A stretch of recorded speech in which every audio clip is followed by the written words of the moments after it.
Let's start looking ahead to Game 3, Tuesday night, 9 p.m. Eastern on ABC.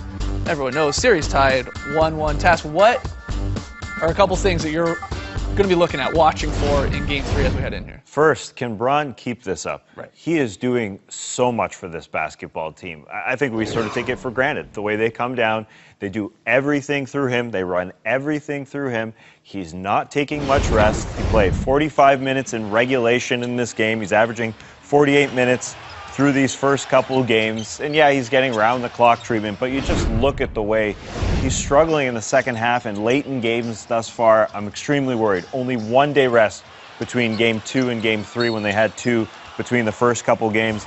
The second half, he shot 4 of 22. His second half and overtime. He was gassed. I mean, there is no other way to put it. LeBron James shouldn't shoot 4 of 22. You see him kind of hobbling up to the podium. Can he continue to do it? I'm extremely worried about how much rest they get this guy throughout the game. And I think they are too.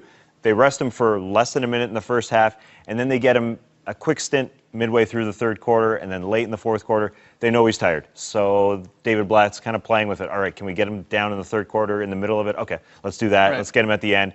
He's obviously very tired. Yeah, his usage rate percent, it's like through the roof. I mean, it's you said it. He is doing everything. Yes. Everything with this Cavs offensively starts and for most of the time ends with LeBron James. Right. And because of the Warriors' depth, will that start to come into play as we move on to Games 3, 4, and 5, especially when we do get the sort of shorter layoff between the games? I think it's a fair question, and of course one to keep watching. Though, man, you see how pumped up he is. Like, this guy wants this so bad. And then if he could pull this off, you then would get into the case of, like, is this one of the greatest sort of individual performances in a team sport in history? That's a fair question. But, that's a question for another day, even if they get there, because this is, of course, going to be a long series here still. It's unbelievable what he's doing. Let's get to one other thing I'm really, really excited about. The Cavs got their first NBA Finals victory on Sunday in franchise history. Obviously, LeBron James is excited about that. I'm very pumped for the city of Cleveland. And LeBron wants to go home just to see how his crowd stacks up against the Oracle Arena crowd. These fans here are pretty loud. Pretty good. Really good. And this is the scene from Quicken Loans Arena during Game 2. The arena packed to watch their team take on the Warriors and get their first franchise finals victory. Can they get a finals victory at home Tuesday or Thursday in Games 3 and 4? Yeah, it's a little different, of course, than 2007 when, they're coming back to Cleveland in that series already down. There is hope, as we said off the top, for Cavs fans and the city of Cleveland, who hasn't had a title in forever, it feels like, to get, to actually possibly pull this off. Still a lot of basketball still be played, but it's amazing they're 1-1. It really is. One thing I'm watching for going into Game 3, it's the reigning MVP, and it's Steph Curry's shot selection specifically.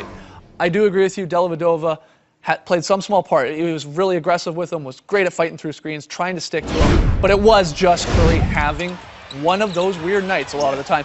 Sometimes it was just because it was at the end of the shot clock and he had to throw it up too. Let's point that out. He goes 5 of 23. It's the third worst field goal percentage by a reigning MVP in NBA Finals history. It's wild. Again, this is a guy that we really do think could be the greatest shooter ever, and he's throwing up air balls in close situations at the end of a game. But let's not forget, back to the Grizzlies series. I know we keep bringing it up. Games 2 and 3, games they lose in that series. Curry was 15 of 40 from the floor. He was on a cold shooting streak, and it was because, I'll give credit where credit's due, Tony Allen and the Grizzlies defense. But in Game 4, he came up with a little different mindset, and it was to attack a little bit more. It wasn't just to settle for 3 after 3 after 3. It helped when he got an easy one and got the dunk in transition, but he was using the pick and just getting in there a little bit. It doesn't have to be a 3. I know you're the best probably ever at it every time. And I think that's something to watch for going into this, if Curry keeps that in mind, because he also, as the shots went on and miss went on and on in Game 2, he was sort of like, again, this next one's got to go in. This next 3 I chuck up has got to go in. But it wasn't. So I think he'll at least be a little more aggressive, trying to get to the free throw line, trying to get to the wing a little bit inside.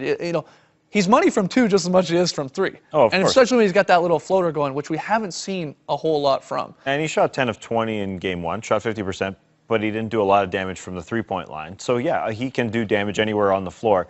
It's just odd to see him a touch off balance. And I think that's where, a lot of the misses came from.